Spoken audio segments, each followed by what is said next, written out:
Macabber Chronicle, Episode 1, Shadows of the Past. Disclaimer: this podcast contains descriptions of death, decay, and disturbing historical events. It is not intended for children or for the faint-hearted. Some content may be distressing. Listener discretion is strongly advised. Introduction. Hello and welcome to Macabber Chronicle that peers into the darker corners of human history. In each episode we uncover stories that are unsettling, disturbing, or downright macabre. This is the first of many episodes in which we will explore the facts behind some of the creepiest historical events ever recorded, from cruel rulers and bizarre medical practices to crimes that shocked entire communities. History is full of tales that will make your skin crawl. Today's program will be roughly an hour long. You might want to turn down the lights, curl up somewhere safe, and prepare yourself for a journey through the parts of history that textbooks often avoid. Human history is often told through the lens of triumph and progress, yet beneath the narratives of exploration and achievement lurk stories that reveal the fragility, cruelty, and desperation of past societies. These stories are not myths or urban legends. They are grounded in historical sources, court records, forensic analyses, and eyewitness accounts. As we tell them, we will cite those sources so you know where the evidence comes from. The goal is not simply to shock, but to confront the truth that history can be both fascinating and grotesque. Understanding how our ancestors responded to fear, disease, hunger, and superstition can teach us something about ourselves.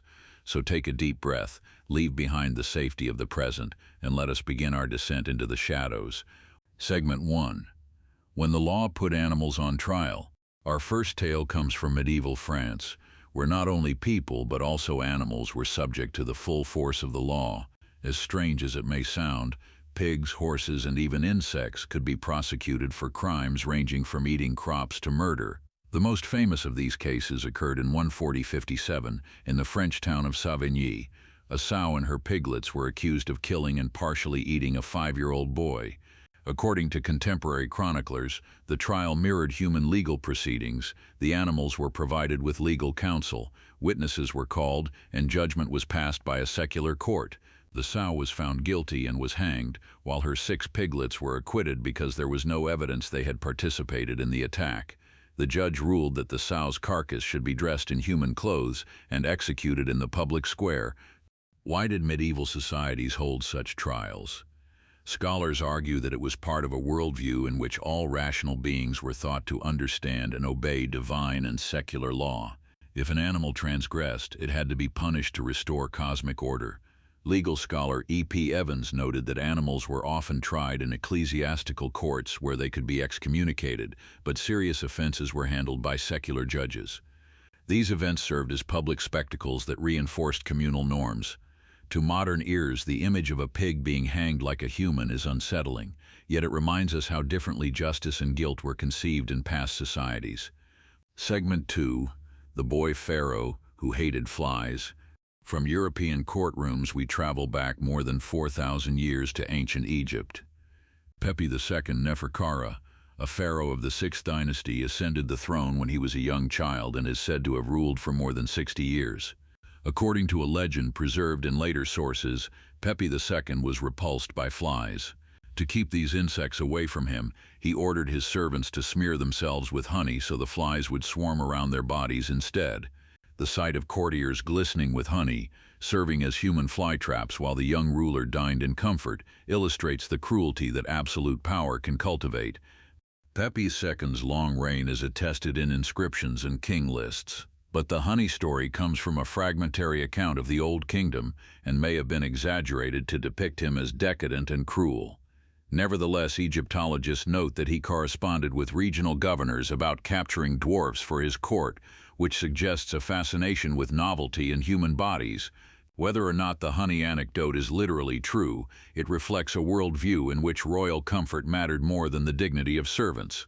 For people forced to coat themselves in sticky sweetness under the hot Egyptian sun, the ancient palace was not a place of grandeur, but of humiliation.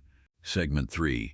Syphilitic Zombies and the Quest for New Noses. For our next story, we leap forward to the late 15th century, when Europe was gripped by one of the deadliest sexually transmitted diseases in history, syphilis. The disease appeared in Naples around 1494-1495, possibly carried by mercenaries, and rapidly spread across Europe. Its symptoms were horrific. According to accounts from the time, sufferers developed ulcers, pustules, and lesions that destroyed the flesh down to the bone. Victims' faces rotted away, their noses collapsed, and they wandered the streets like Renaissance zombies. In this state, they were feared and ostracized. The Italian physician Girolamo Fracastoro described syphilis as a disease that consumed not only the body but also the soul. Without antibiotics or effective treatments, sufferers turned to mercury ointments and aromatic baths, which were often worse than the disease itself. As the epidemic raged, some surgeons attempted to restore the noses that syphilis had eaten away. One of the pioneers of this field was Gaspare Tagliacozzi, a 16th-century Italian surgeon. Medical historian Lindsay Fitzharris describes how Tagliacozzi developed a technique to reconstruct the nose by cutting a flap of skin from the patient's upper arm and attaching it to the damaged nasal cavity. The patient's arm would be bound to their face for about 2 weeks until the graft took hold. Contemporary descriptions reveal that surgeons first purged the patient, then used pincers to lift the skin of the upper arm, passing a knife underneath to create a flap. This piece of skin was gradually thickened and shaped. When ready, the surgeon cut one end of the flap and sewed it onto the face, leaving the other end attached to the arm so blood could continue to flow. After the graft joined to the nose, the flap was severed from the arm and further shaped, a process that could last months. The resulting nose sometimes turned purple in cold weather and could fall off, yet Tagliacozzi boasted that his constructions were better than the originals. The combination of syphilis and experimental surgery created scenes that are difficult to imagine. Picture a man or woman with half a face eaten by disease, their arms strapped to their head, unable to move for weeks while a new nose slowly fused into place. It is a testament to human ingenuity and desperation. Even in the face of rampant infection and social stigma, people sought to restore a sense of normalcy. Today, reconstructive surgery is a respected medical field, but its origins lie in a time when patients resembled the walking dead and surgeons worked by candlelight. Segment 4. Talking Corpses and the Ordeal of the Bier. In medieval and early modern Europe, some believed that corpses could expose their murderers. This belief underpinned a gruesome practice known as cruentation, or the ordeal of the Bier. According to legal writers, if a person was suspected of murder but evidence was lacking, the corpse of the victim would be laid out, and the suspect would be required to touch it. It was believed that if the suspect was guilty, the corpse would suddenly bleed from its wounds, signifying divine judgment. National Geographic notes that this concept appears in the medieval epic Nibelungenlied and persisted well into the early modern period. King James I of England, in his treatise on witchcraft, wrote that the murderer's touch could cause the wounds of the dead to open. Some authorities considered this a reliable form of proof in secret killings. Of course, modern science explains that decomposition fluids and gases can seep from wounds when bodies are moved, creating the illusion of bleeding. In a time when forensic science did not exist and murder was often hidden, the ordeal offered communities a sense of closure and divine intervention. Families might watch in terror as the lifeless body of their loved one lay on the bier, waiting to see if it would speak by bleeding. For the accused, innocence or guilt hung on a superstition. The belief in talking corpses reminds us how fear and faith shape justice. Today we rely on DNA, fingerprints, and expert testimony, but centuries ago people turned to the supernatural. The idea that a corpse could identify its killer was both comforting and horrifying. Comforting because it promised that murder would not go unpunished, horrifying because it placed lives in the hands of a bleeding corpse. Segment 6. Partying with the Dead. Victorian Mummy Unwrapping. Our next story brings us to 19th century Britain, where high society hosted events that combined science, spectacle, and sacrilege. In the early 1800s, European museums and private collectors were acquiring thousands of mummies from Egypt. In 1821, the explorer Giovanni Belzoni staged a public unwrapping in London's Piccadilly. Thousands flocked to see the bandages removed from a pharaonic body. The success of Belzoni's event inspired a trend. Wealthy patrons began hosting mummy unwrapping parties in drawing rooms and lecture halls. Surgeon Thomas Pettigrew popularized the practice, combining it with anatomical lectures. Pettigrew would carefully cut through linen wrappings, display amulets and ornaments, and then reveal the blackened flesh beneath. For some attendees, these events were educational. They offered a chance to learn about ancient Egypt before the birth of Egyptology. For others, they were morbid entertainment. Accounts described crowds growing restless, drinking wine and cheering as the mummy's face emerged. Once the wrappings were removed and the body had been examined, the remains were often discarded. As the Burials and Beyond article notes, the unwrappings were sometimes so rowdy that Pettigrew complained about the boisterousness of the audience. Imagine being in a candlelit room, the smell of centuries-old linen filling the air, as a doctor peels away the bandages of a person who lived thousands of years ago. With each layer, the tension grows until at last a withered face appears. Applause erupts. What did this say about Victorian attitudes toward the dead? Today, such acts would be seen as grave desecration and cultural theft. For Egyptian communities, these mummies were ancestors whose remains were treated with profound respect. In 19th century London, they became conversation pieces and trophies. The mummy unwrapping parties reveal not only the colonial exploitation of Egyptian heritage, but also a fascination with the macabre that resonates with our theme. Segment 5. Photographs of the dead. Victorian post-mortem portraits. In the 19th century, photography was still a new technology, and it quickly became entwined with mourning rituals. High infant mortality and limited medical care meant that death was a frequent visitor to Victorian households. When a loved one died, families sometimes commissioned a photographer to take a final portrait of the body. The resulting images could be hauntingly beautiful or disturbingly lifelike. The Clara Barton Missing Soldiers Office Museum notes that photographers occasionally painted eyes on the negatives so the dead would appear awake. Parents posed with their deceased children, propping them up or laying them on quilts. Brothers and sisters sat next to siblings who had stopped breathing, trying to capture one last family moment. These images were more than morbid curiosities. They were tangible reminders of people who would otherwise be lost to memory. In an era before digital photos and even widespread family albums, a post-mortem portrait might be the only picture ever taken of a person. Hair from the deceased was sometimes woven into jewelry, such as lockets and brooches, allowing the living to carry a piece of their loved ones with them. Modern observers may recoil at the sight of a corpse with glass eyes painted onto its lids, but for Victorian families, these practices offered comfort and connection. Yet the images also hold an unsettling quality. Looking into the painted eyes of a lifeless child, you cannot help but feel a chill. The line between life and death blurs. Photographers had to work quickly. Bodies change after death. They used rods and braces to hold limbs in place. In some portraits, the deceased appear more alive than the mourners, whose red-rimmed eyes and solemn expressions betray their grief. Through these photographs, we glimpse a world in which death was ever present, and the living clung to the dead through images and keepsakes. Segment 7. Gibbets. Displaying death as a warning. In Britain and parts of continental Europe, convicted criminals were sometimes executed and then displayed in iron cages or chains known as gibbets. The intention was to deter others by showing the grim consequences of crime. The Vintage News explains that a gibbet was a tall wooden post with a suspended iron cage. In some cases, criminals were hung alive in these cages and left to die of thirst or hunger. In others, the bodies were hung after execution. The decaying corpses creaked in the wind, birds picked at their flesh, and the smell could be detected from miles away. People living nearby complained about the noise and stench, but authorities insisted the deterrent effect was necessary. Some gibbets stood for years. They became landmarks, points on maps and local lore. Children were warned to behave lest they end up in the cage outside town. In 1752, the British Parliament passed the Murder Act, which required that the bodies of executed murderers be either dissected or hanged in chains. This state-sanctioned post-mortem punishment turned the condemned into public exhibits. Contemporaries wrote about the grotesque sight of desiccated limbs and tattered clothing swaying like weather vanes. Over time, attitudes shifted. By the 19th century, gibbeting was seen as barbaric and was abolished in 1834. Yet for generations it was a part of the landscape. Traveling past a creaking iron cage with skeletal remains inside would certainly send a shiver down your spine. Segment 8.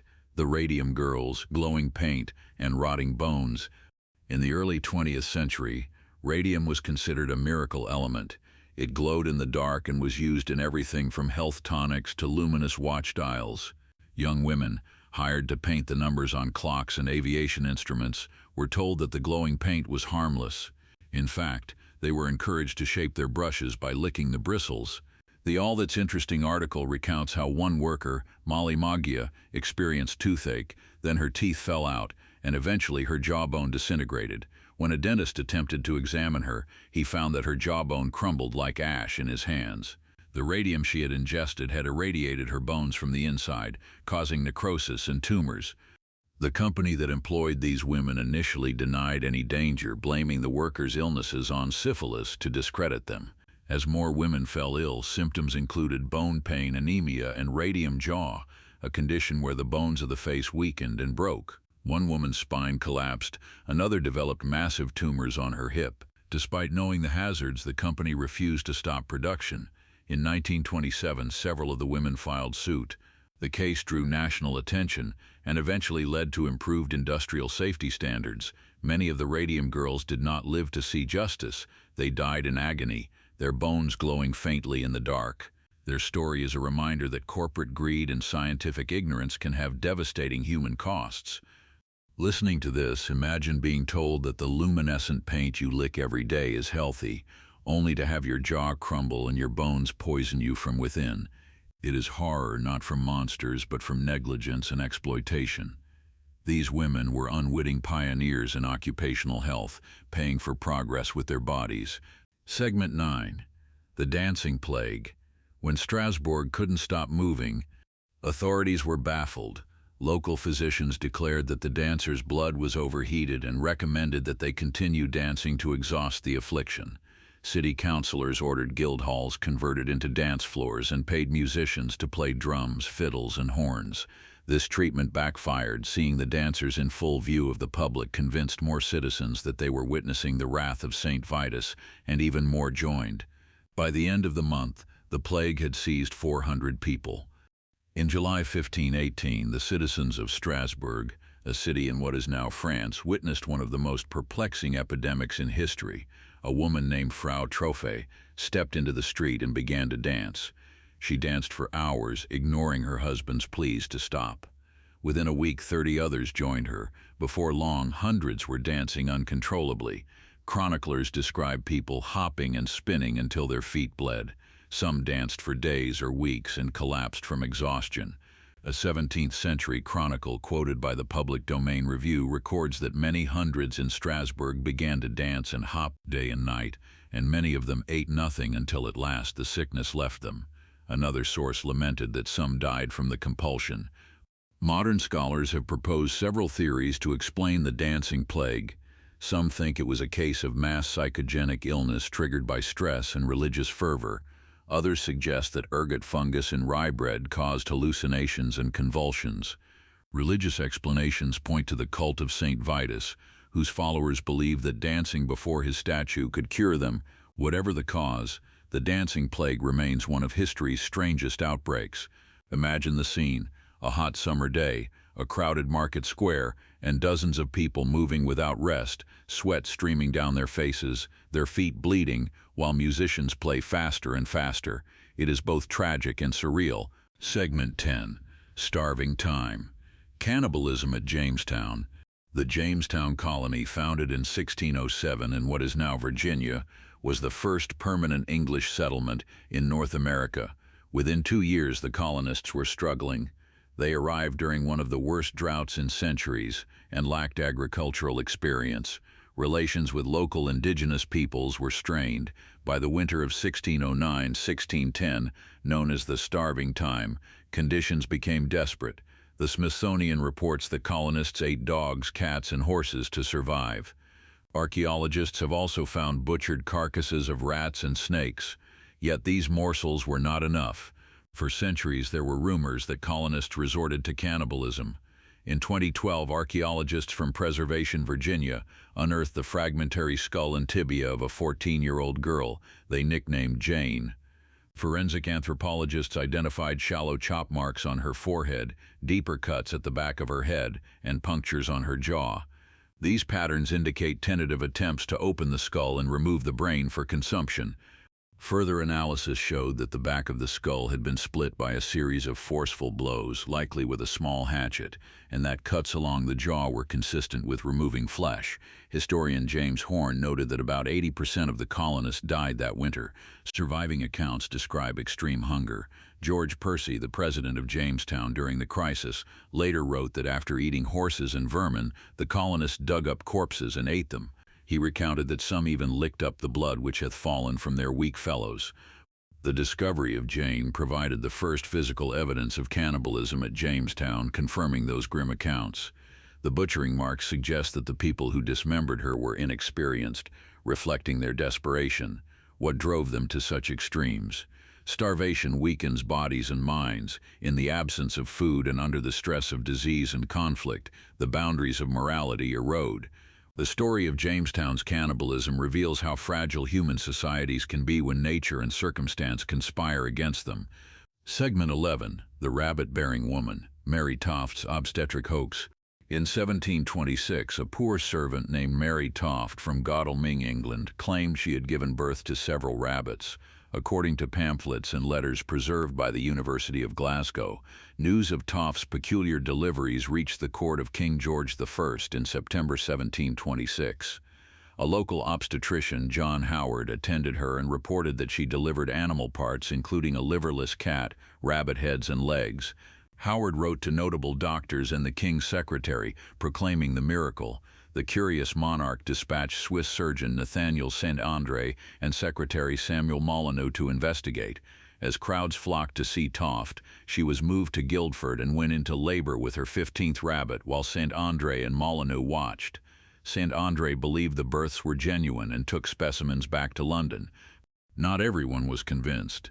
Another surgeon, Cyriacus Ehlers, examined Toft and the rabbit parts. He found dung pellets in one rabbit's rectum containing hay and straw, evidence that it had eaten outside the womb. Ehlers concluded that Toft and her midwives were perpetrating a hoax. The king sent Toft to London for further observation. Under close scrutiny, she could no longer produce rabbits. Eventually, she confessed that she and her mother-in-law had inserted animal parts into her body and staged births in hopes of making money off the growing fascination with monstrosities. The affair caused scandal. Doctors who vouched for Toft, including Saint-André, were ridiculed. Satirists like William Hogarth depicted physicians chasing rabbits. Toft was briefly imprisoned but released without charge. The Mary Toft case illustrates the gullibility of the public and the tension between superstition and science in the early Enlightenment. People were willing to believe in monstrous births, partly because deformities were associated with moral transgression and divine punishment. Toft exploited those beliefs. The hoax also reveals the social desperation of the poor with few options. Toft and her family risked humiliation and injury to gain notoriety. That they inserted animal parts into her body is both shocking and pitiable. Segment 12. The Baby Farmer Who Became a Bogeyman, Minnie Dean. Across the world in New Zealand, the late 19th century saw another gruesome scandal. Minnie Dean, born William McCulloch, settled in Winton and beginning in the late 1880s took in children for a fee. She advertised herself as a caregiver and could have up to 9 children under the age of 3 at her house, the Larches. Infant mortality was high at the time, and 2 children in her care died in 1889 and 1891. An inquest into one of these deaths concluded that the children were well cared for, but the premises were inadequate. Still, police became suspicious. They discovered that Dean had tried to take out life insurance policies on some of the infants. In May 1895, a railway guard saw Dean board a train carrying a baby in a hatbox. On the return journey, she had only the hatbox, which porters testified was unusually heavy. After searching her property, police unearthed the bodies of 2 babies and the skeleton of an older boy. An inquest determined that one of the babies, Dorothy Carter, had died of laudanum poisoning, an opiate commonly used to sedate infants. Dean was charged with murder. At her trial, defense lawyer Alfred Hanlon argued that the death was accidental, but witnesses described the chilling scene of Dean riding serenely on a train with a dead child concealed in a tin box. The jury found her guilty, and she was hanged at Invercargill Gaol on 12 August 1895, becoming the only woman ever executed in New Zealand. After her death, Minnie Dean became a folk bogeyman. Parents warned misbehaving children that she would take them away. Songs and ballads told of the woman who carried hat boxes containing corpses, while Dean was undoubtedly responsible for at least one child's death. Historians note that desperation and lack of childcare options drove many women to baby farming, and authorities failed to regulate it. Dean's case exposed the stark realities of poverty, unregulated childcare, and the social stigma surrounding single mothers. It also shows how a real crime can become mythologized. Dean's story passed into legend, leaving her ghost to haunt New Zealand's cultural memory. Segment 13, Ghostly Silhouettes, Atomic Bomb Shadow. On 6 August 1945 at 8:15 a.m., the U.S. B-29 bomber Enola Gay dropped an atomic bomb nicknamed Little Boy on the Japanese city of Hiroshima. 3 days later, another bomb, Fat Man, struck Nagasaki. Each exploded with the force of tens of thousands of tons of TNT. The blasts and resulting firestorms leveled the cities and killed tens of thousands immediately. Many more died from burns and radiation sickness. Amid the devastation, survivors noticed eerie outlines on the ground, walls and steps, dark silhouettes where human bodies, bikes, or other objects had stood moments before. As Live Science explains, the intense heat and light from the explosions bleached nearby surfaces, but anything in front of the blast blocked the radiation, creating darker patches. These so-called bomb shadows preserved the shape of a person sitting on steps, a ladder leaning against a wall, or a handcart pulled along a street. One striking example is the outline of someone sitting on the stone steps of a bank in Hiroshima. The person was incinerated, yet their shadow was fixed into the stone. Another shows a man pulling a cart. His figure appears as a dark silhouette against a lighter roadway. These shadows are haunting precisely because they suggest presence and absence simultaneously. They capture the instant a life ended. The chemical reaction was simple. The bomb emitted ultraviolet radiation and intense heat that bleached exposed surfaces. Anything that blocked the radiation kept the original color, creating a reverse stencil effect. Over time, many shadows have faded due to weather and wear, but some were preserved in museums as stark reminders of nuclear horror. Bomb shadows are more than curious artifacts. They are evidence of the human cost of war. They make us imagine the final moments of those who left no bodily remains. A pair of steps with a shadow is transformed into a silent grave marker. As we study them, we should remember that each outline represents a person who had hopes, fears, and loved ones, a life cut short by a man-made sun. Conclusion. Facing the darkness. As our first journey into the unsettling corners of history draws to a close, you may be feeling a mixture of fascination and discomfort. We have explored legal systems that put animals on trial and rulers who sacrifice their servants to protect their comfort. We have met zombies ravaged by syphilis and surgeons who grafted arms to faces in the quest for new noses. We have watched corpses bleed to convict murderers and posed for portraits with the dead.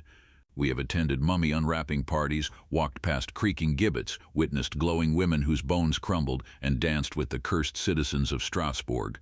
We have survived starvation by crossing lines we never thought we would cross, followed a woman who gave birth to rabbits, met a baby farmer turned folk monster, and seen shadows burned into stone by nuclear fire. Why revisit these horrors?